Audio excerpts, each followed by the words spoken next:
안신교회 설윤숙 집사입니다. 간증의 자리에 세워주신 하나님께 감사드립니다. 50일 기도학교를 시작하며 막연하게 기도학교를 마치고 나면 어떤 큰 은혜와 변화가 있을 것 같은 기대들이 있었습니다. 그것은 일이 바쁘고 몸이 힘든데 여유 있어질 거야. 하나님이 형통하게 해주실 거야. 아이들에게 더 친절한 엄마가 될 수 있을 거야. 기도에 대해 배우고 나면 기도를 더 잘할 수 있을 거야 등입니다. 50일 기도학교를 마쳤지만 여전히 일은 바쁘고 몸은 피곤하고 아이들과 옥신각신하며 문제 덩어리인 저를 봅니다. 그래서 간증을 권유받았을 때 당황스럽고 민망했습니다. 그런데 간증문을 쓰려고 찬찬히 생각해보니 내가 미처 깨닫지 못한 하나님의 은혜를 발견하게 되었습니다. 저는 아주 어릴 때부터 교회를 다녔지만 믿음이 생긴 것은 대학생이 된 후였습니다. 대학 시절 새벽 기도를 드리며 하나님 은혜를 경험했었습니다. 결혼 이후 임신, 출산, 육아와 직장 생활을 병행하며 항상 분주했고 내 안의 영성이 말라갔습니다. 구원의 기쁨은 잊어버린 채 어린아이를 데리고 예배당에 있으면 정신이 하나도 없고 내가 왜 여기 있나, 집에 있으면 편하게라도 할 텐데라고 생각했던 적도 많습니다.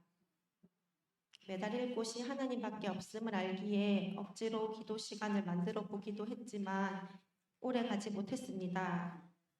기도하기와 멈추기를 반복하다 보니 기도를 하지 않는 시간이 점점 길어졌습니다.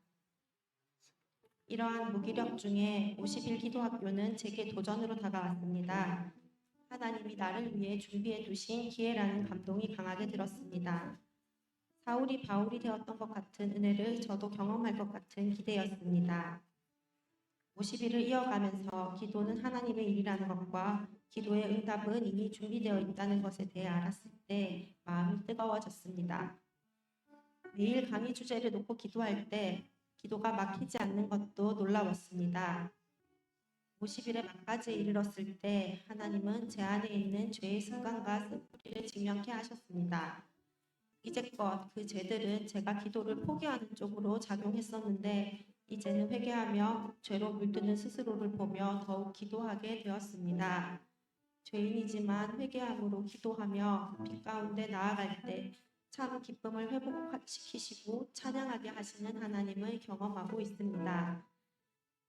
저는 급하고 강한 바람 같은 변화를 기대했었지만 하나님은 잠잠히 일상 중에서 하나씩 차례대로 저를 바꾸어 가고 계십니다. 가장 먼저로는 알람이 울리지 않아도 새벽에 일어나 예배 자리에 나아오는 것이고 말씀을 더욱 사모하게 된 것이고 화가 날 때 이전보다 빨리 다스려지는 것입니다. 슬프고 억울한 일이 있어도 기도하며 평안함을 누리게 됩니다. 기도학교를 시작하며 3가지의 구체적인 기도 제목을 두고 기도하였습니다.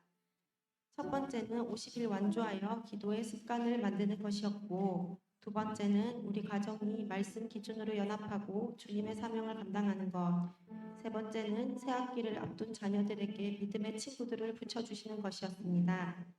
이 3가지는 이미 다 응답받았고 지금 응답받고 있는 중입니다.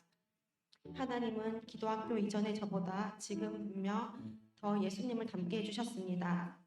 그 증거는 안심교회 새벽 예배자 500명 중에 1명이 저라는 것과 연약하고 부족한 제가 하나님의 일을 감당하는 은혜 아래 있다는 것입니다. 50일 동안 열정으로 인도하신 담임 목사님과 한마음으로 달려온 안심교회 성도님들께 감사한 마음은 전합니다. 50일 기도학교를 통해 새벽을 깨우게 하시는 은혜를 누리게 하신 하나님께 모든 영광 올려드립니다.